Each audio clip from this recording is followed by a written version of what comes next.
caso de los personajes, hay algunos que se muestran muy actuales y que forman parte de esa generación del 70 que incursiona con el luche y vuelve. El compañero Eduardo Duhalde es uno de ellos y debe recordarnos qué sentía en aquella época. Son tantos los recuerdos que estaba pensando en Atahualpa, por aquello de tengo tantos amigos que no los puedo contar, y con los recuerdos pasa lo mismo, ¿no? Son tantos los recuerdos que se atropellan por salir. Lo que más recuerdo yo como hecho dominante general era el clamor.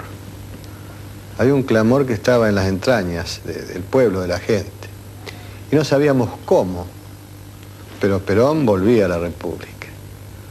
Muchos ya viejos que estaban por irse de este mundo nos decían que querían realmente ver eso, ¿no? Ver cuándo regresaba la patria del general Perón. A mí me tocó vivirlo en el movimiento estudiantil por un lado y en el movimiento gremial por otro, porque fui en esa época dirigente gremial y participé, no digo dirigente estudiantil porque no lo fui, pero participé activamente en lo que fue realmente una explosión.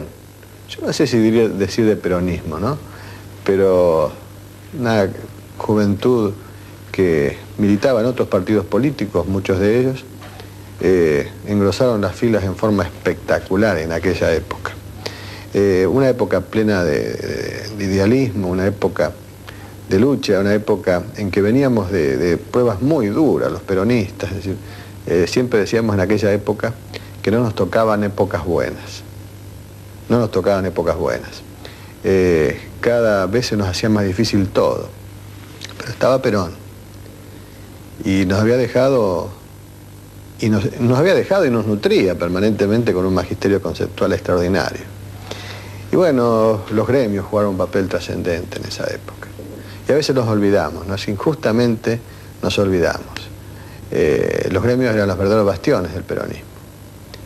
Gremios, la gente en las fábricas también era una cosa extraordinaria. Y en la facultad, que empezó un movimiento realmente espectacular en cuanto a la militancia dentro del justicialismo. Yo recuerdo eso en líneas generales y después lo que todos conocemos, ¿no? Se cumple el sueño, aquella movilización espectacular del 17 de noviembre, día que cae en la provincia, y pretendemos que para todo el país recordemos ese día como Día del Militante. Lo hemos instituido así. Pero en líneas generales recuerdo eso.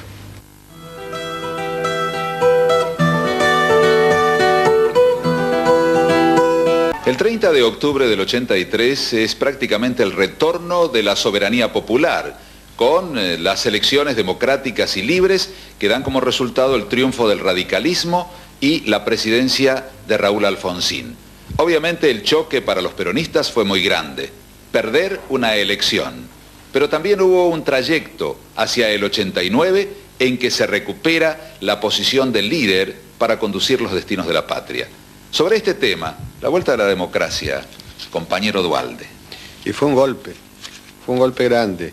Y yo en ese momento fui electo intendente de Lomas de Zamora, pero quedamos muy poquitos. En mi provincia habíamos quedado sobre 127 municipalidades, una veintena de intendentes. Fue un golpe grande. Yo creo que no estábamos preparados en ese momento para asumir la responsabilidad de gobernar. El país reclamaba paz, veníamos realmente de mucha violencia, de un proceso muy deshumanizado, y no ofrecíamos eso.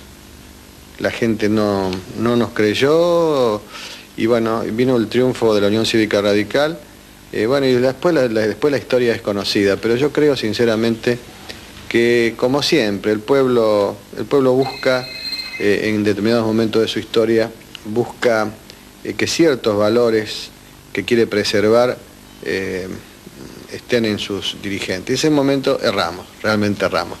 Pero con una fe enorme, ya a partir de ahí comenzó toda una tarea en la cual nuevamente con los gremios, nuevamente con con los jóvenes y con la dirigencia del justicialismo, no nos resignábamos a ser perros garroneros de la Unión Cívica Radical.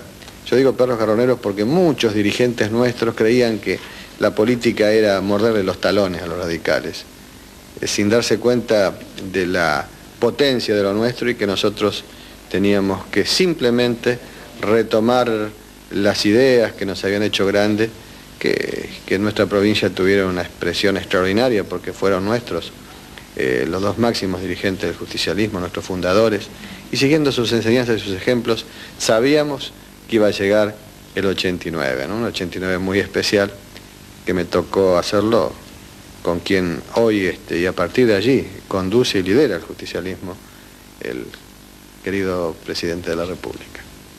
Eduardo Duhalde, protagonista también de esta historia viva y palpitante, tiene su mensaje. La lucha por la soberanía popular es una lucha que lleva casi un siglo. Leandro N. Alem fue uno de sus impulsores. El radicalismo, liderado por Hipólito Yrigoyen, hizo de ella una bandera que durante décadas trajinó no solo nuestra provincia, sino en todas las provincias argentinas. Se hizo fuerte y tuvo sustancia con el peronismo de Perón y de Eva Perón. Tuvo que ver con la lucha también del radicalismo que siguió la historia de su partido y se hizo fuerte, se hizo muy fuerte con el presidente Menem y quien los acompañamos. Pero yo quiero hacer una reflexión para las generaciones nuevas, para nuestros hijos, para los que no vivieron las épocas de las luchas. Qué mejor que lo tengan simplemente como un recuerdo de lo que no tenía que haber pasado, pero que pasó. Hoy cuando vemos que vamos no solamente al cuarto oscuro el día de las elecciones nacionales y provinciales, sino que esta actitud de la democracia se extiende a los partidos y votamos en nuestras internas partidarias, veo cómo este hecho natural debe ser resaltado para que nunca, por Dios, nunca caigamos en las desventuras del pasado. Yo creo que recordar estas cosas, exaltar la importancia de la soberanía popular, es exaltar la importancia nunca desmentida de la democracia.